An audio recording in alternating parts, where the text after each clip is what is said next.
जैश ए मोहम्मद आतंकी और दुनिया भर का मोस्ट वांटेड आतंकी मसूद अजहर अपनी नापाक साजिश को अंजाम देना चाहता है। जी हां, इसका खुलासा हुआ है।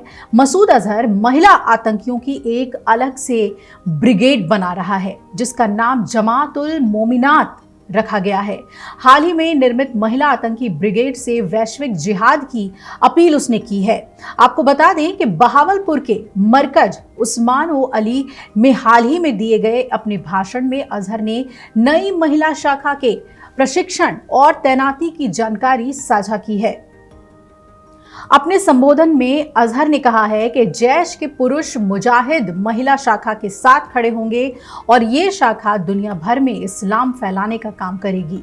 अजहर ने महिला आतंकियों के लिए दौराए तस्किया नाम का नया कोर्स शुरू करने का ऐलान किया है। उसने कहा है कि पहला चरण पूरा करने वाली महिलाएं दूसरे चरण दौरा आयातुल निसा में जाएंगी, जहां उन्हें यह सिखाया जाएगा कि इस्लामी ग्रंथ किस तरह महिलाओं को जिहाद करने का आदेश देते हैं। अपने जहरीली भाषण में अजहर को यह भी कहते हुए सुना जा सकता है कि जो भी महिलाएं जमात उल मोमिनात में शामिल होंगी वो मौत के बाद अपनी कब्र से सीधे जन्नत जाएंगी। पिछले 2 दशक से जैश ए मोहम्मद पुरुषों का ब्रेन वॉश करने के लिए दौराए तरबियत नाम का कोर्स चलाता है और अब ये प्रक्रिया महिलाओं के लिए चलाई जाएगी। अजहर ने घोषणा की है कि पाकिस्तान के हर जिले में जैश की महिला ब्रिगेड जमात उल मोमिनात की शाखाएं स्थापित की जाएंगी और इनका नेतृत्व एक जिला मुंतजिमा करेगा जो महिलाओं की भर्ती की देखरेख करेगा। ब्रिगेड में शामिल महिलाओं को अपने पति या परिवार के सदस्यों के अलावा किसी भी अपरिचित पुरुष से फोन या मैसेंजर के जरिए संपर्क करने की इजाजत नहीं होगी। खुफिया सूत्र ये भी बता रहे हैं कि 8 नवंबर से शुरू होने वाले इस कोर्स में रोज 40 मिनट की ऑनलाइन क्लासेस होंगी और इन क्लासेस का संचालन मसूद अजहर की 2 बहनें सादिया अजहर और समायरा अजहर करेंगी। इन कक्षाओं के जरिए जैश की कोशिश महिलाओं को इस्लाम और जिहाद के प्रति उनकी भूमिका समझाना है। इस कोर्स में हर महिला से 500 पाकिस्तानी रुपए लिए जा रहे हैं और इस रकम का इस्तेमाल आतंकी गतिविधियों के लिए ही किया जाएगा। प्रतिभागियों से ऑनलाइन फॉर्म भरवाया जा रहा है। जैश ने अपनी ब्रिगेड जमात उल मोमिनात की कमान मसूद अजहर की बहन सादिया अजहर को सौंपी है और सादिया का शौहर यूसुफ अजहर ऑपरेशन सिंदूर के दौरान बहावलपुर में भारतीय वायुसेना के हमले में मारा गया था।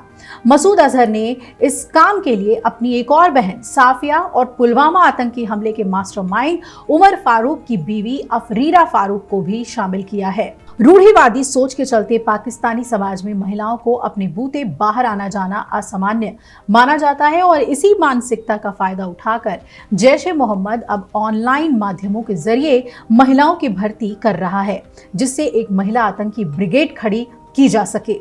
सुरक्षा विशेषज्ञों का मानना है कि ये ब्रिगेड भविष्य में ISIS या हमास की तर्ज पर आत्मघाती हमलों में इस्तेमाल की जा सकती है। आपको बता दें कि जो ऑडियो सामने आया है मसूद अजहर का, उसमें वो कह रहा है कि जैश के दुश्मनों ने हिंदू महिलाओं को सेना में भर्ती किया है और महिला पत्रकारों को हमारे खिलाफ खड़ा किया है। उसने आगे कहा कि हम अपनी महिलाओं को उनके खिलाफ लड़ने और मुकाबला करने के लिए संगठित करने की कसम खाते हैं। उसने ये भी कहा है कि पाकिस्तान के हर जिले में जमात उल मोमिनात की शाखाएं स्थापित की जाएंगी जिनमें से प्रत्येक का नेतृत्व एक जिला मुंतजिमा करेगा जिसे भर्ती का काम सौंपा जाएगा। खुफिया रिपोर्ट्स ये भी बता रही हैं कि इस कार्यक्रम में आतंकी कमांडरों की पत्नियां, आर्थिक रूप से कमजोर महिलाओं और मारे गए आतंकवादियों के रिश्तेदारों को भर्ती अभियान का नेतृत्व करने के लिए शामिल किया जाएगा और इस अभियान को भारत के प्रति प्रतिक्रिया के रूप में पेश किया जा सकता है। लेकिन इसका असली उद्देश्य जैश की पहुंच का विस्तार करना और अपनी संख्या बढ़ाने के लिए सामाजिक कमजोरियों का फायदा उठाना है। तो पाकिस्तान की हिमाकत देखिए कि मसूद अजहर किस कदर जो आतंकी जहर है वो घोलने के लिए काम कर रहा है और जाहिर तौर पर पाकिस्तान के संरक्षण के बिना वो इतनी बड़ी प्लान को इम्प्लीमेंट नहीं कर सकता, इतने बड़े प्लान को, इतनी बड़ी साजिश को वो अंजाम नहीं दे सकता।